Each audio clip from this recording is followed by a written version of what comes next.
Constitutional সাংবিধানিক ফ্রেমওয়ার্কের মধ্যে চলে আর কি, পুকুর পাড়ের ঝগড়া নয়। আমার মনে হয় না এই জাজমেন্টের সাথে ফাইনালি সুপ্রিম কোর্ট ইন্টারফেয়ার করবে বলে। এটা কোনো টক শো নয়। এটা বুঝতে হবে যে আদালত আর টক শো এর মধ্যে অনেক তফাৎ আছে। কথায় কথায় এরমভাবে আদালতকে আক্রমণ করা, কিন্তু বিচারের বাণী নীরবে নিভৃতে কাঁদে না। বিচার প্র্যাকটিক্যাল পরিস্থিতিকে নজরে রেখে আইনটাকে অ্যাপ্লাই করে তারপরে করা হয়। সুপ্রিম কোর্ট ভৎসনা করে এই সুপার নিউমারারি পোস্ট ক্রিয়েশন বন্ধ করে দিয়েছে। স্যার, প্রথমে যে বিষয়টা নিয়ে আমরা আসবো, যে এই যে কলকাতা হাইকোর্টের রায়ে তাদের যে চাকরি বাতিল হয়ে গেল, এর জন্য কে দায়ী হতে পারে? অত্যন্ত দুঃখজনক ঘটনা, অত্যন্ত দুঃখজনক। কেননা যাদের চাকরি গেছে শুধু তো তারা নয়, ভুগবেন তাদের উপর নির্ভরশীল যারা, তাদের সেই পরিবারের লোকজনেরাও ভুগবেন। কিন্তু এর জন্য কি সত্যি কলকাতা হাইকোর্টের রায়ের জন্য বলা যেতে পারে? কলকাতা হাইকোর্ট রায় দিয়েছে কি ব্যাপারে? কলকাতা হাইকোর্ট যে রায় দিয়েছেন তাতে যেটি বেআইনি অবৈধ কাজ হয়েছিল সেই জিনিসটি কলকাতা হাইকোর্ট বেসিক্যালি ডিক্লেয়ার করেছে। তো এর জন্য তো সম্পূর্ণভাবে দায়ী হচ্ছে যারা সিলেকশন প্রসেসটা যারা কন্ডাক্ট করেছিল, রাজ্য আর রাজ্যের যে অঙ্গগুলি, যথা আপনার এসএসসি বোর্ড, এটা তো এর জন্য সম্পূর্ণভাবে দায়ী এরা। আজ তো এদের এই করাপ্ট মোড অফ সিলেকশনের যেটা এরা অ্যাডপ্ট করেছিল, এই জন্য আজকে এতগুলো মানুষকে ভুগতে হচ্ছে। এই জন্য ইনফ্যাক্ট রাজ্য, এসএসসি এদেরও আজ, বা এই ক্যান্ডিডেটরাও যাদের চাকরি গেল আর কি, তাদেরও কত টাকা খরচ হয়েছে, কত অর্থ খরচ হয়েছে ভাবুন তো। এই আইনজীবী নিয়োগ করা, এখানে নয় শুধু সুপ্রিম কোর্টে আইনজীবী নিয়োগ করা, আবার এই যে এখন হয়তো এসএলপি তো করবেই। আমি তো যতদূর শুনলাম বোধহয় এসএলপি অলরেডি ফাইল করে দিয়েছে বোধহয়, সম্ভবত এসএলপি ফাইল হয়েও গেছে। তো সেটি সম্ভবত বোধহয় কাল পরশু মেনশনও করবে। তো এতেও তো কত টাকা খরচ হবে, কি ভোগান ভুগছে ভাবুন তো। এই অসাধু উপায়ে যদি রাজ্য সরকার বা এসএসসি যদি অবলম্বন না করতো, আজ কতগুলো মানুষের মনে হাসি থাকতো, মুখে হাসি থাকতো, মনে খুশি থাকতো। তাই চাকরি দরকার ছিল না, অনেক বেটার থাকতো। কি হতো? ছাত্রগুলোর অবস্থা ভাবুন, যে ছাত্রগুলো পড়ছিল, আজ যাদের চাকরি বাতিল হয়ে গেল, যে টিচাররা পড়াচ্ছিল তারা চলে গেল। একদিক দিয়ে ভালো, একটা দৃষ্টান্তমূলক উদাহরণ একটা ছাত্ররা পেলো আর কি। কারণ আমরা তো ছাত্রদেরকে নিয়ে, ওই সমাজটা তো পুরো কলুষিত হয়ে গেছিল। কেননা অসাধু উপায়ে যে মানুষগুলি শিক্ষকের চাকরি পেয়েছিলেন, পেয়ে তারা কি শেখাতো পরবর্তী প্রজন্মকে, ভবিষ্যৎ প্রজন্মকে? তারা শেখাতো হচ্ছে যে অসাধু উপায়তে অবলম্বন করে চললে জীবনে সাকসেস পাওয়া যায়। কিন্তু আজকে একটা দৃষ্টান্তমূলক একটা কি বলবো উদাহরণ হয়ে রইল যে পাপের কখনো জয় হয় না, জয় সবসময় সত্যের হয়। তো এই বার্তাটাও তো অত্যন্ত জরুরি। এই আমাদের পরবর্তী প্রজন্ম যারা, তারাও শিখলো এই জিনিস। কিন্তু এই জিনিসটি খুব খারাপ লাগছে। এই ভিকটিমরা হলো অহেতুক এই মানে রাজ্যের এসএসসির এদের এই বালখিল্যতার জন্য আর কি। এই রকম প্রোপাগান্ডা তৈরি করা হচ্ছে, এরকম একটা প্রচার চালানোর চেষ্টা করা হচ্ছে যে তারা চুরি করলো চাকরিটা, তারা অপরাধী নয়। মানে চোরেদের বিরুদ্ধে কেন রায় গেল তা নিয়ে হাইকোর্টকে পর্যন্ত পারলে কাঠগড়ায় তুলে দেওয়া হয়। কি বলবেন? রাজনীতি, রাজনৈতিক ব্যক্তিত্ব, এনারা অফলেট লক্ষ্য করছি আদালত বিচার ব্যবস্থাকেও এরা মনে করে হচ্ছে যে রাজনৈতিক প্রতিদ্বন্দ্বী। বাট বিষয়টা তো তা নয়। এর জন্য সংবিধান পড়া উচিত, শিক্ষিত হওয়া উচিত। শিক্ষিত হলে, সংবিধান পড়লে মানুষ জানতে পারে যে আদালত তথা বিচার ব্যবস্থা সেটা রাজনৈতিক কোনো ব্যক্তিত্ব বা রাজনৈতিক প্রতিপক্ষ নয়। সেই সেপারেশন অফ পাওয়ার্স এর উপরে যে মানে পড়াশোনা করা বিষয় যে এটি আছে আর কি, এটি নিয়ে চর্চা না করে, তখন এরকম কাগজে বিদ্বান্ত প্রচুর লোক আছে, কথায় কথায় বলে যে হ্যাঁ এটা আদালত কেন করছে, এটা হচ্ছে এক্সিকিউটিভের কাজ, এটা সেপারেশন অফ পাওয়ার্সের মধ্যে পড়ে। কিন্তু অ্যাকচুয়ালি সেপারেশন অফ পাওয়ার্সকে কারা ভায়োলেট করছে সেটা এই সমস্ত স্টেটমেন্টের থেকে আরও বেশি বোঝা যায় যে কাদের সংবিধানের প্রতি সম্মান আছে, কাদের সংবিধানের প্রতি সম্মান নেই। তো এই জন্যই করে আর কি। অ্যান্ড আজকের দিনে তো সব কিছুকে সেন্সিটাইজ করতে ভালোবাসে মানুষ বড্ড বেশি, কারণ যার জন্য লোকে গ্ল্যামারের পেছনে বেশি দৌড়ায়, গ্লোরির পেছনে নয় বর্তমান সমাজে। তো কিছুভাবে একটা দোষারোপ করলাম, দোষারোপ করে কাউকে একটা কাঠগড়ায় তুলে দিয়ে নিজের দোষটাকে ঢাকলাম, এটা তো সমাজের বর্তমান নিয়ম, তো সেটা করার চেষ্টা চলছে। আর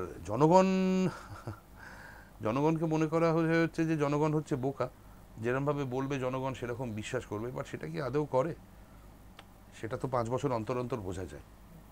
স্যার, এই যে 26,000 শিক্ষক অশিক্ষক কর্মীর যে চাকরি বাতিল করা হলো, এর মধ্যে সকলেই যে মানে চাকরি চুরি করেছে, টাকা দিয়ে চাকরি পেয়েছে এমনটা তো নয়। বহু লোক ছিল যারা নিজেদের মেধাতেই চাকরি পেয়েছে, এবং আমরা টিভির পর্দায় দেখেছি যে তারা কান্নাকাটি করছেন যে আমাদের মেধার মূল্য আমরা পেলাম না, সেটা বাতিল হয়ে গেল।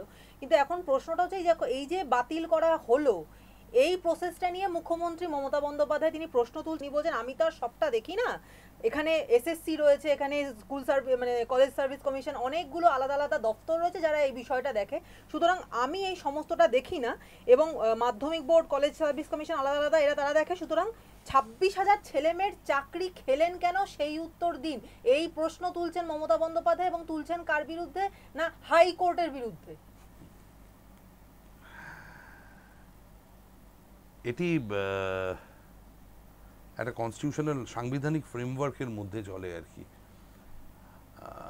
পুকুর পাড়ে ঝগড়া নয়।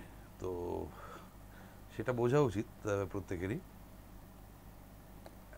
আর যদি কেউ তো বলছে না যে কোনো একজন পার্টিকুলার ব্যক্তি তাই, এখনই অবধি সেটা বলছে না, সেটা তো তদন্ত সাপেক্ষ। আদালতের যে জাজমেন্টটি এসেছে আর কি, তাতেও তো ফার্দার ইনভেস্টিগেশন করার অর্ডার হয়েছে সিবিআই এর ওপরে।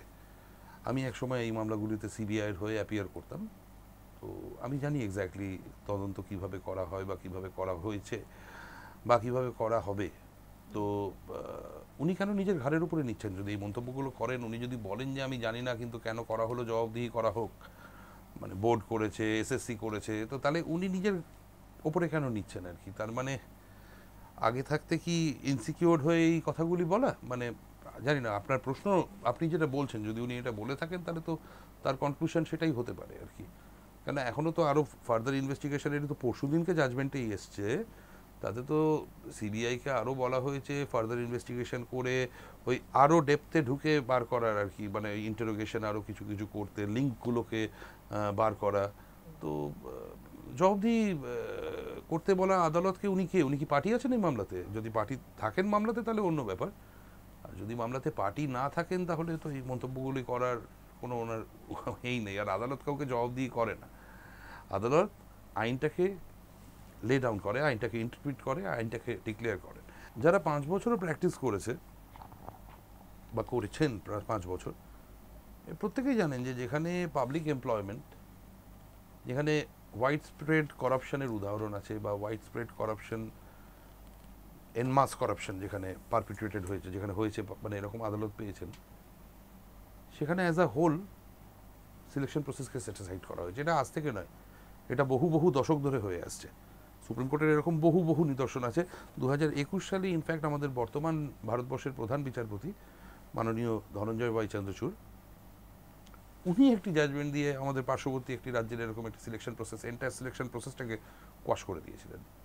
তো এইটা নিয়ে এত লাফালাফি করার কি আছে? এগুলো এমটি ভেসেল সাউন্ড মাছ, তার থেকেই বোঝা যাচ্ছে। আর বিচারপতিরা যেনারা এই জাজমেন্ট দেন আর কি, তারা বহু ডিসিশন, বহু জাজমেন্ট কনসিডার করে দেয়। এটা কোনো টক শো নয়। এটা বুঝতে হবে যে আদালত আর টক শো এর মধ্যে অনেক তফাৎ আছে। কথায় কথায় এরমভাবে আদালতকে আক্রমণ করা, আদালতের সহিষ্ণুতা বড্ড বেশি, প্রচুর বেশি। আদালত বা বিচার ব্যবস্থা অত টাচি নয় যে কথায় কথায় তারা রিয়্যাক্ট করবে। আদালত যথেষ্ট বুদ্ধিমান, বিচার প্রক্রিয়ার সাথে যারা যুক্ত তারা যথেষ্ট বুদ্ধিমান মানুষ, তারা প্রত্যেকে জানে যে এই কথাগুলি বলে সেন্সেশন ক্রিয়েট করে কোনোভাবে একটা নতুন ইস্যু ক্রিয়েট করার চেষ্টা হচ্ছে কিনা। কিন্তু বিচারের বাণী নীরবে নিভৃতে কাঁদে না। বিচার প্র্যাকটিক্যাল পরিস্থিতিকে নজরে রেখে আইনটাকে অ্যাপ্লাই করে তারপরে করা হয়। স্যার এই যে আপনি একটা কথা পার্টিকুলারলি বললেন যে আদালত এতটা টাচি না, বা আদালতের এই আইন প্রক্রিয়ার সঙ্গে যারা যুক্ত অত্যন্ত বুদ্ধির সঙ্গে তারা এই কাজটা নির্বাহ করেন। হ্যাঁ, বুদ্ধি মানে প্রিসিশন। অবশ্যই। হ্যাঁ। এবং তারাই বিচারপতির আসনে তাদেরকেই আমরা দেখতে পাই যাদের অনেক বছরের এই কাজটা নিয়ে, মানে এই বিষয়টা নিয়ে কাজ করার এক্সপিরিয়েন্স রয়েছে, সেরকমই মানুষদেরকে আমরা দেখতে পাই। কিন্তু এইখানে দাঁড়িয়েও মুখ্যমন্ত্রী প্রায় চ্যালেঞ্জ ছুড়ে দিয়েছেন, যে তিনি বলছেন যে সরকারি টাকায় চলবে, সরকারের টাকায় খাবে, সরকারের টাকায় সিকিউরিটি নেবে, আর বলবে এক কলমের খোঁচায় যে যাও সরকারি চাকরি চলে গেল। তার সঙ্গে তিনি দাবি করছেন যে যাদের চাকরি গেল তারা যদি আত্মহত্যা করে তাহলে কি সেই দায় বিচারপতি নেবেন?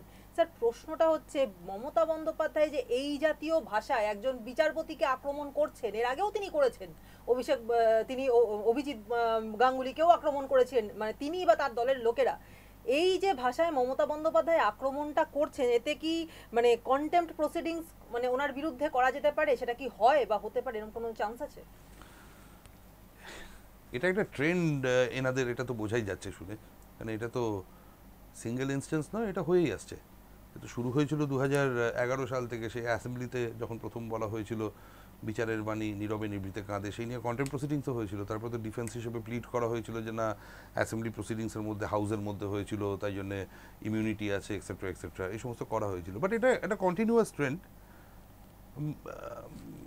আদালতের অনেক গুরুত্বপূর্ণ কাজ আছে, এই সমস্ত ব্যাপারে নিজেকে আর এ করে সময় নষ্ট না করে, প্রচুর মামলাও জমে আছে, তো সেই মামলাগুলো নিষ্পত্তি করতে হয়, প্রচুর ইম্পর্টেন্ট কাজ থাকে, তো সেই কাজগুলি করা, সেগুলো হয়তো অনেক বেশি রেলিভেন্ট আর কি। এগুলোর কোনো ভ্যালিডিটি আছে নাকি, কি কোথায় কি বলছে, অনেকে অনেক কিছু বলে।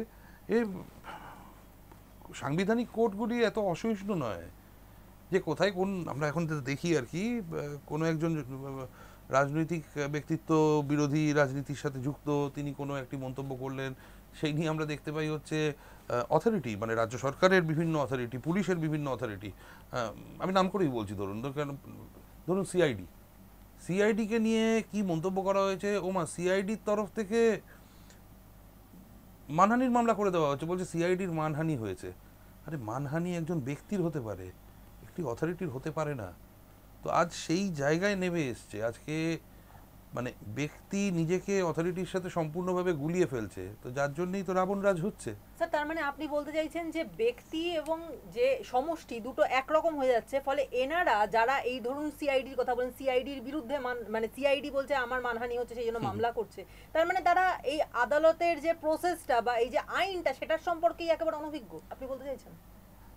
আপনি দেখুন কতগুলি মামলা তো এখন হচ্ছে, মানে রেগুলার বেসিসে, তো আপনারাও খবরের কাগজে দেখতে পান, সংবাদ মাধ্যমে আপনারা সবাই তো দেখতে পান যে কিভাবে হচ্ছে। মানে এরকমভাবে কখনো রাজ্য সরকার মামলা করতে পারে আমরা কোনোদিন ভাবতে পারিনি। রাজ্য সরকার, তার ভূমিকা হচ্ছে অভিভাবকের মতো। সিটিজেন্স যারা আর কি, নাগরিকরা হচ্ছে তার উপর নির্ভরশীল, রাজ্য তাদেরকে প্রোটেক্ট করবে। আমরা এখানে দেখতে পাচ্ছি রাজ্য মানুষকে কিভাবে হ্যারাস করবে সেই নিয়ে শুধু মামলা করে যাচ্ছে, আর কোটি কোটি টাকা খরচ করে কথায় কথায় drop of a hat Supreme Court চলে যাচ্ছে। আমরা কোনোদিন দেখিনি এইভাবে অর্থ অপচয় করতে, মানে এটা একদম মানে হরির লুটের মতো এরমভাবে অর্থ করে যাচ্ছে, টাকা উড়িয়ে দিয়ে যাচ্ছে। আমরা ভাবতে পারি না এরমভাবে কখনো টাকা উঠতে পারে।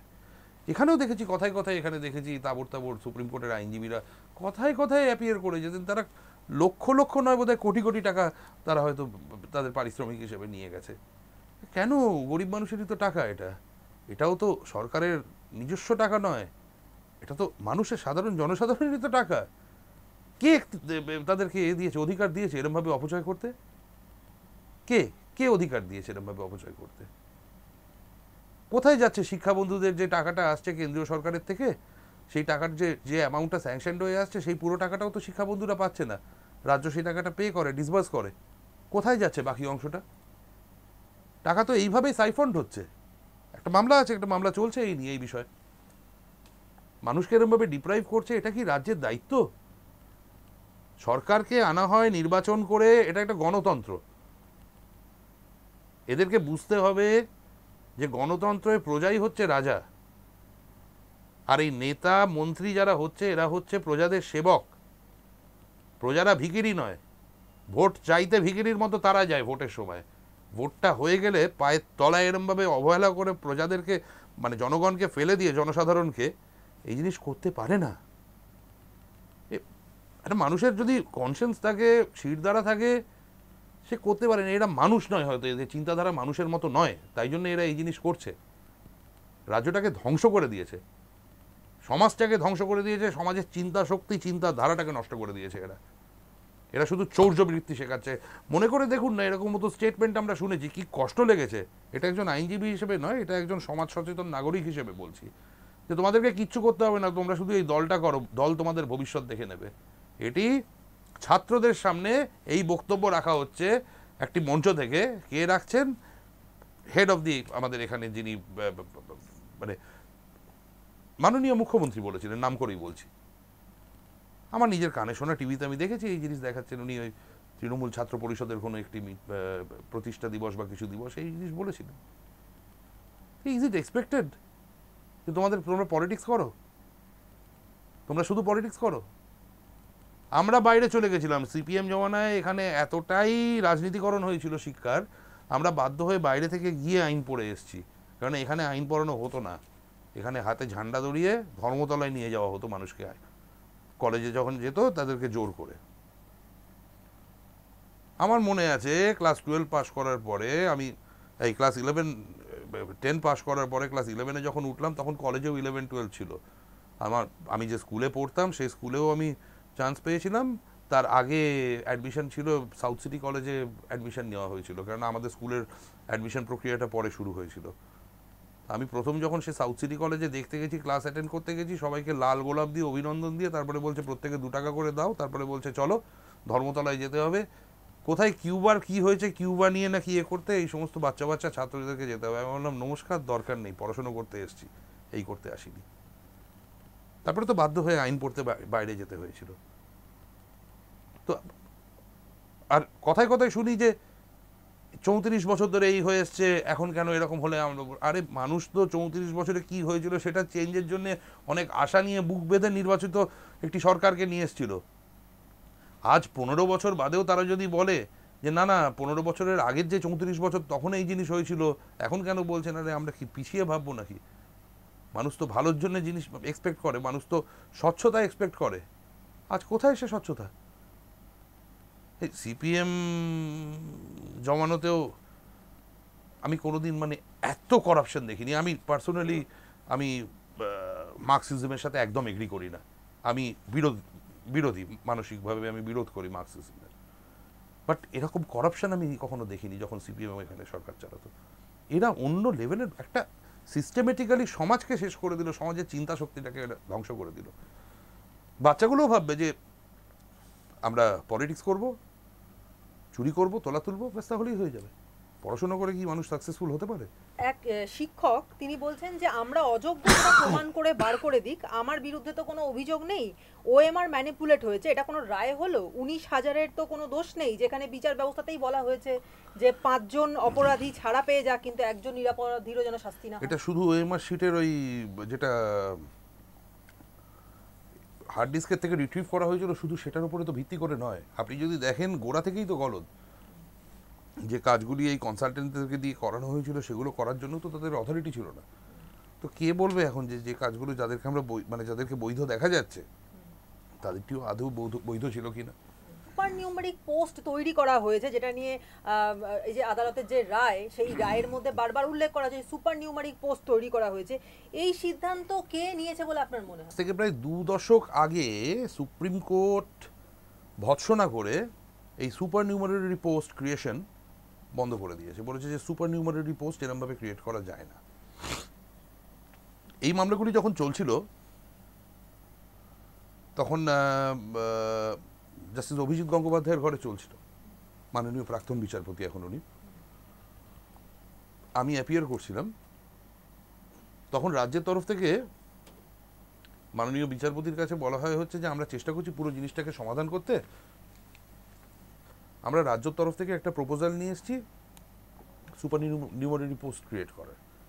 ওটি দেখেই বিচারপতি সঙ্গে সঙ্গে বলেন হচ্ছে কি প্রপোজাল। তখন একটি বোধহয় সম্ভবত কোনো ক্যাবিনেট নোট বা কিছু একটা তুলে দেওয়া হয়, ইফ আই রিমেম্বার কারেক্টলি। এটা প্রায় আজ থেকে বছর দেড়েক আগেকার কথা হবে। তো উনি ওটি দেখেই উনি চমকে ওঠেন কোর্টের মধ্যে, করে বলে যে এটা করা মানে তো হচ্ছে যে অন্যায়টা হয়েছে সেই অন্যায়টাকে ঢাকার জন্য আর একটা মানে আরো ফার্দার অপরাধ করা বা অন্যায় করা। এটি কে ডিসিশন নিয়েছে এটা আমি দেখার জন্য সিবিআইকে নির্দেশ দিচ্ছি ইমিডিয়েটলি এনকোয়ারি করে দেখতে, ইনভেস্টিগেশন বলেননি। তো এটি সেই সময় হয়েছিল। তো সম্ভবত ইফ আই রিমেম্বার কারেক্টলি তখন যা সাবমিশনস হয়েছিল আমার হাতে ছিল না, আমাদেরকে কপি সার্ভ করা হয়নি, কোর্টের কাছে দেওয়া হয়েছিল। তারপরে সেটা বোধহয় ফেরতও নিয়ে নেওয়া না, তারপরে তো সেটা বোধহয় ডিভিশন বেঞ্চে গিয়ে চ্যালেঞ্জ করে আবার স্টেফেও করিয়েছিল সেই সময়।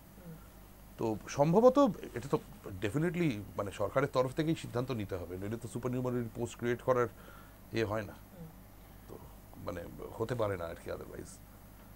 স্যার, বিশিষ্ট আইনজীবী অরুণাভ ঘোষ তিনি বলছেন যে আমি নিশ্চিত সুপ্রিম কোর্টে গেলে এই রায় টিকবে না। এক্ষুনি আপনি বলেন যে সুপ্রিম কোর্ট নিজেই এরকম অনেক রায় দিয়েছে, সেখানে দাঁড়িয়ে তিনি বলছেন যে সুপ্রিম কোর্টে গেলে এই রায় টিকবে না, টুকে পাশ করে বিচারপতি হলে তবেই এমন রায় হয়। এবং ব্রিফলেস আইনজীবী বলছেন দেবাংশু বসাককে, যিনি এই রায়টা দিয়েছেন তাকে ব্রিফলেস আইনজীবী বলছেন এবং বলছেন যে ব্যাকডোর দিয়ে জাজ হয়েছেন। কি বলবেন? যারা কলকাতা হাইকোর্টে প্র্যাকটিস করেন, যারা জাস্টিস দেবাংশু বসাককে অ্যাডভোকেট হিসেবে দেখেছেন, আমরা প্রত্যেকেই দেখেছি ওনাকে, মানে কখনো কেউ বলতে পারবে না যে উনি ব্রিফলেস ছিলেন আর যেই থাকুক। ওনার মতো অত ব্রিফস, উনি একজন মানে সব থেকে বিজিয়েস্ট লয়ারের মধ্যে উনি একজন ছিলেন। কোম্পানি কোর্টের সব থেকে ব্যস্ত লয়ার, রিট মামলাও প্রচুর করতেন, ইন্টারলোকিউটিভ মামলাও করতেন। মানে উনি এমন একজন মানুষ ছিলেন যে নিঃশ্বাস ফেলার সময় পেতেন না, এমন ব্যস্ত লয়ার ছিলেন। And he was one of the finest lawyers, young lawyers. তো তারপরে মাননীয় জাস্টিস বসাক বিচারপতি হিসেবে অ্যাপয়েন্টেড হন আর কি, এলিভেটেড হন রাদার। তো অরুণাবদার সাথে আমার অত্যন্ত ভালো সম্পর্ক। দেখুন, উকিল ফ্রেটার্নিটি যেটা আছে, উকিল কুল যেটা আছে, আমরা ক্লাসিক্যাল লয়ার, আমরা গোটা উকিল কুলটাকে একটা যৌথ পরিবার হিসেবে দেখি। তাতে বিজেপিরও লয়ার আছে, কংগ্রেসেরও লয়ার আছে, সিপিএমেরও লয়ার আছে, তৃণমূলেরও লয়ার আছে। আমরা মনে করি পলিটিক্যাল অ্যাফিলিয়েশন যার যেটা আছে সেটা তার ইন্ডিভিজুয়াল অ্যাফিলিয়েশন। আমরা একটা এক্সটেন্ডেড ফ্যামিলি, অ্যাটলিস্ট আমি এখনও সেইভাবে দেখার চেষ্টা করি আমাদের লিগাল ফ্রেটার্নিটিটাকে। অফ লেট ভীষণ রকমের এই জিনিসটার মধ্যে না একটা ডিস্টারবেন্স ক্রিয়েটেড হয়ে গেছে, একটা ভীষণ রকমের পলিটিক্যাল লাইনসে বাইফার্কেশন হয়ে গেছে, যার জন্য আমি আজকেই বলছিলাম আরেকটি চ্যানেল থেকে আমার একটি বিষয়ে প্রশ্ন করা হচ্ছিল, আমি বলছিলাম যে পোস্ট পোল ভায়োলেন্স নিয়ে আমরা এত কথা বলি, আমরা তো নিজেরা কলকাতা হাইকোর্টে পোস্ট পোল ভায়োলেন্সের সম্মুখীন হয়েছি, আমরা ফেস করেছি। বিভিন্ন বিচারপতির ঘরের সামনে গিয়ে ধর্ণা দেওয়া, চিৎকার চেঁচামেচি করা, কোর্টরুমের ভেতরে ঢুকে পড়ে লয়ারদের বিভিন্ন রকমভাবে প্রক্রিয়াটাকে ব্যাহত করার চেষ্টা করা, পোস্টারিং করা। তো এগুলো তো পোস্ট পোল ভায়োলেন্সেরই উদাহরণ এগুলো আর কি। হ্যাঁ, খুন করেনি, রেপ করেনি, বাট এগুলো কখনো হতে পারে কলকাতা হাইকোর্টের মধ্যে আমরা তো ভাবতে পারিনি। এখন অরুণাবদার সাথে আমার অত্যন্ত ভালো পার্সোনাল রিলেশন, এখনও দেখা হলে উনিও আমাকে গ্রিট করেন, আমিও ওনাকে গ্রিট করি। যথেষ্ট সিনিয়র মানুষ, সম্মান করি। আমি দু একবার বলেওছি ওনাকে যে বাবুদা এগুলো বলার কি দরকার, কেন এগুলো বলেন হয়তো। আর অরুণাবদা উনি বলবেন এরকম মন্তব্য, বয়সও হচ্ছে অরুণাবদার, কি বলবো, ওটা উনি যেটা মনে করেছেন উনি বলেছেন। বাট আমি এ বিষয়ে কিছু মন্তব্য করব না। উনি হয়তো ওনার একটা ইন্ডিভিজুয়াল পলিটিক্যাল ক্যাপাসিটিও আছে, একটা পলিটিক্যাল আইডেন্টিটিও আছে। উনি অ্যাপার্ট ফ্রম উনি আইনজীবী বাদেও একজন রাজনীতিবিদ। আমি আইনজ্ঞ, আইন নিয়ে থাকি, তার বাইরের কোনো কথা আমি বলবো না।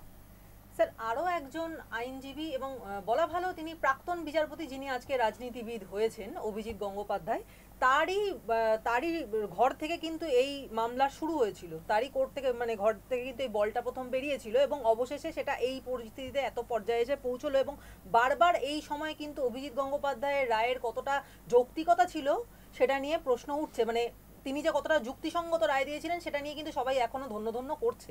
কিন্তু প্রশ্নটা হচ্ছে যে বিচারপতি কি করে তিনি হয়েছিলেন, তিনি নাকি অশিক্ষিত বিচারপতি এমন কটাক্ষ করছেন কল্যাণ গঙ্গোপাধ্যায়, এবং তিনি বলছেন যে যখন বিচারপতি ছিলেন তখন নাকি তিনি ভয় দেখিয়ে সমস্ত কাজকর্ম করিয়েছেন সাধারণ মানুষকে, এবং এই মানুষ এখন সাংসদ হওয়ার জন্য প্রতিদ্বন্দ্বিতা করছেন।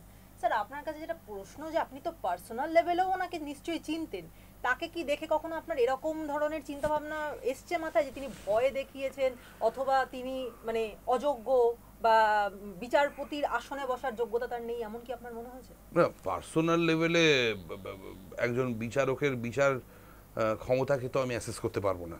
সেটা করতে গেলে আমাকে তো আইনজীবী হিসেবেই করতে হবে। হ্যাঁ, উনি যখন আইনজীবী হিসেবে প্র্যাকটিস করতেন আমি ওনাকে চিনতাম, বহু মামলায় ওনাকে অ্যাপিয়ার করতে দেখেছি। যথেষ্ট ভদ্র মানুষ ছিলেন আইনজীবী হিসেবে, অ্যান্ড বিচারপতি হিসেবেও যখন দেখেছি কখনো কখনো হয়তো কিছু কিছু ক্ষেত্রে উনি হয়তো একটু মেজাজ হারিয়েছেন, কিন্তু উনি মেজাজ হারালেও সেটা হয়তো খুব বেশি হলে একদিন, তারপরে নিজেই আবার মানে যেখানে হয়তো তিনি মনে করেছেন বা বুঝতে পেরেছেন যে তার মেজাজ হারানোটা হয়তো ওভার রিঅ্যাক্ট করে ফেলেছেন, উনি নিজে গিয়ে বারে গিয়ে একটি ইনস্ট্যান্স হয়েছিল উনি রিটায়ার করার কয়েকদিন আগেই, ওই কোনো একজন আইনজীবীর সাথে ওনার একটা তর্কাতর্কি হয়ে বিতণ্ডা হয়ে উনি একটি বোধহয় অর্ডার পাস করেছিলেন, শেরিফকে কল আপন করেছিলেন। তো সেটা নিয়ে বারের তরফ থেকেও বোধহয় কিছু একটা, হ্যাঁ বারের তরফ থেকে একটা রেজলিউশন নেওয়া হচ্ছিল, কিন্তু হি বিং হিম উনি তার পরের দিনই গিয়ে বারের কাছে গিয়ে বোধহয় উনি বলেছেন যে আমার ওটা উচিত হয়নি, আমি বুঝতে পেরেছি। তো এই স্বীকার করার ক্ষমতা, অ্যাডমিট করার ক্ষমতা, এটাও তো একটা মানুষের মানে কি বলবো তার কত বড় মহৎ মানুষ সেটা বোঝায় আর কি। আমি ক্ষমা করছি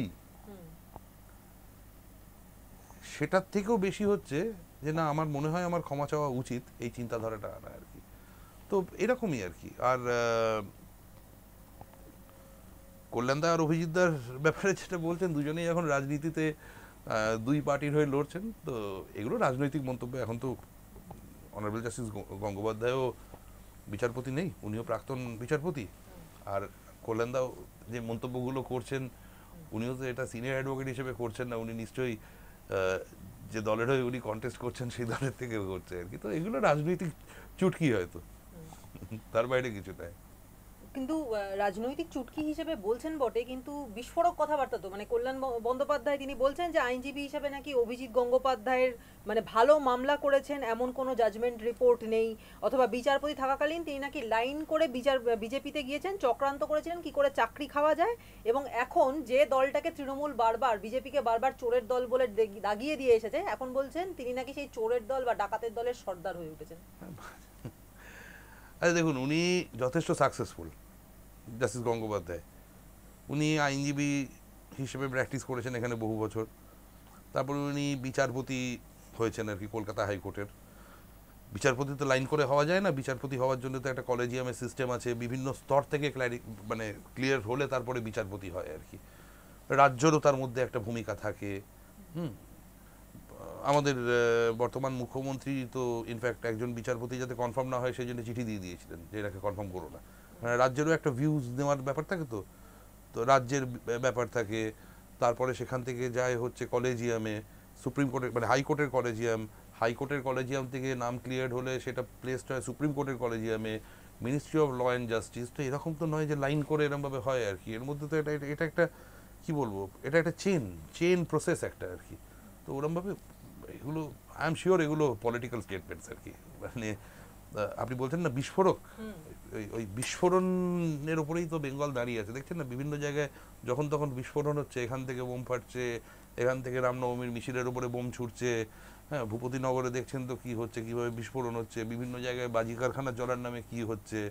হ্যাঁ আমি তো যে সময় কেন্দ্রীয় সরকারের একটি পদাধিকারী ছিলাম আর কি কয়েকদিন আগে অবধিও, আমি নিজেই তো কতগুলো মামলাতে এনআইএর হয়ে অ্যাপিয়ার করেছি। বিস্ফোরণ তো গোটা বাংলাতেই হচ্ছে, বিস্ফোরণ নয় চোরদের বিস্ফোরণ হচ্ছে, নইলে বোমাবাজি বারুদের বিস্ফোরণ হচ্ছে। এই বিস্ফোরণ নিয়েই আমরা বিস্ফোরণের মধ্যখানে বেঁচে আছি, বিস্ফোরিত বাংলা।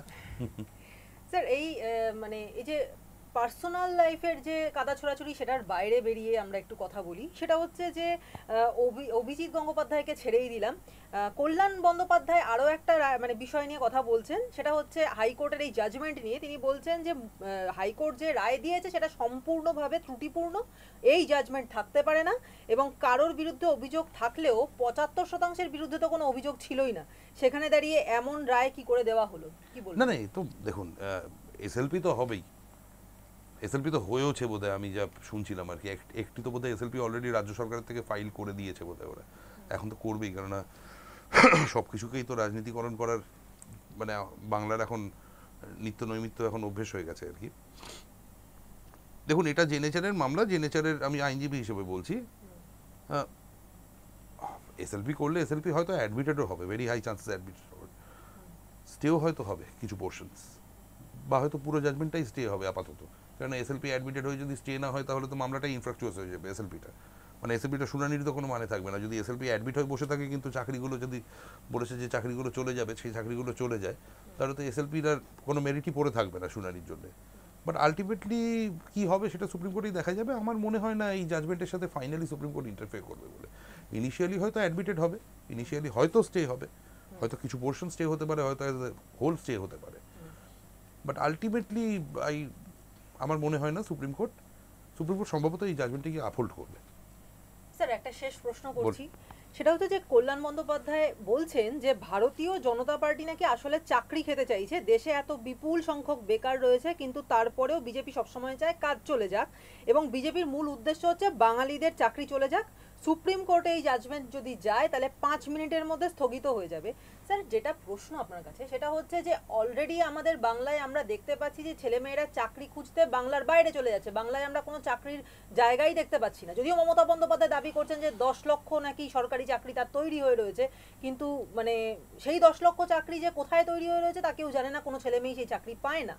কিন্তু কল্যাণ বন্দ্যোপাধ্যায় বলছে যে এটা নাকি বিজেপির দায়িত্ব, যে দায়িত্ব নিয়ে বাঙালিদের চাকরিহীন করা বা বাঙালিদের বেকার তৈরি করা।